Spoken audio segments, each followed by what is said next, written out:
শেওড়াফুলিতে জননেতা আকবর আলী খন্দকার রক্তদান শিবির দুস্থদের কম বড় উপহার বিভিন্ন উপহার দ্রব্য প্রদান অনুষ্ঠান উপস্থিত ছিলেন মন্ত্রী মহোদয়ের বেচারাম মান্না অরিন্দম গুইন বিধায়ক ও জেলা সভাপতি পিন্টু মাহাতো পৌরসভা চেয়ারম্যান সহ বিশিষ্ট মানুষজন ও নেতৃত্ব ও কর্মীবৃন্দ বক্তব্য রাখছেন স্বপন কুমার নন্দী।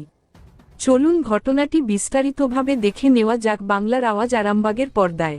তার সেই পুরোনো দিনের কথা মনে পড়ে যাচ্ছে। তিনি যেমন সারাপুরি শ্রীরামপুর এই দিকটা যেমন দেখতেন, ওনার সাব ডিভিশন আমাদের আরামবাগ সাব ডিভিশনই ওনার বাড়ি। তাই সেই আরামবাগে তখন উনি সেবাদলের যখন চেয়ারম্যান ছিলেন একটা বিরাট তিনি সেই সেবাদলের ক্যাম্প করেছিলেন 7 দিন। সেই ক্যাম্পের কথা মনে পড়ে যে কিভাবে যে সংগঠনটা করতে হয় সে আকবরদা আমাদের শিখিয়ে গেছে। তাই অরিন্দমদা এখানকার কাজের মানুষ, আবার এইটারও সভাপতি অরিন্দম গুইন যে বিধায়ক, তিনি আমাদের আমন্ত্রণ করেছেন।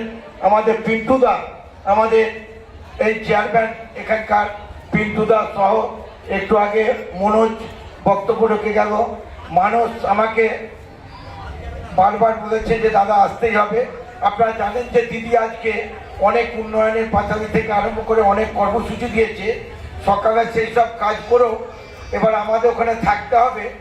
ছিলাম আমি না, আজকে অন্তত আকবরদার যখন ব্যাপার আমি ফার্স্ট করছি করে কিন্তু আমি ওখান থেকে চলে এসেছি। দেখছি আকবরদার সুযোগ্য পুত্র আছেন, তাকেও আমি সেনাশিস জানাই। দিদিকেও আমি, আমাদের যে সাথীদিকেও আমি শ্রদ্ধা জানাই। মঞ্চে যারা অনেকেই বক্তব্য রেখে গেছেন, অনেক নেতৃত্ব সামনে বসে আছেন আমি দেখতে পাচ্ছি। আমি প্রত্যেকের নাম আর নিচ্ছি না, প্রত্যেককে শ্রদ্ধা জানিয়ে শুধু একটা কথা বলবো যে দিদির আদর্শ নিয়ে যে আকবরদা যেভাবে গোটা জেলাটাকে তিনি সেই হাতের মুঠোয় করে যেভাবে কাজ করেছিলেন, কিন্তু আজ যারা আমরা কেউ চেয়ারম্যান হয়েছি, কেউ কোনো সময় চেয়ারপারসন হয়েছি, এই যে আজ রাজ্যের যে সম্পাদক, আবার যে কোঅর্ডিনেটর করেছে আমাকে গোঘাট আর আরামবাগ, কিন্তু বেশিরভাগ অবদানই হচ্ছে আমাদের আকবরদা আমাদের হাতে করে সেই কাজ শিখিয়েছিল। সেই কাজ শেখার এতে যে বলে গেছে যে স্বপন কি যে থাকবি রান ঠিক পাবি। তাই আমি এখনো পর্যন্ত কখনো হয়তো আমাকে দায়িত্ব দিয়েছে, কখনো দেয়নি, কিন্তু সেই দিদির আদর্শ মেনে আমি কিন্তু সেই কাজ করে যাচ্ছি। আপনারা জানেন যে বিজেপি যেভাবে মানে বাংলাকে চাইছে যে আয়ত্ত করার জন্য, তাই বাংলার মাটি আপনারা জানেন যে শক্ত ঘাঁটি। এখানে যতই করুক আমাদের নেতা অভিষেক বন্দ্যোপাধ্যায় আছেন, তার সেনাপতিত্বে দিদির নির্দেশে যে বাংলাতে ওরা একটা পেড়ে করে ফোটাতে পারবে না।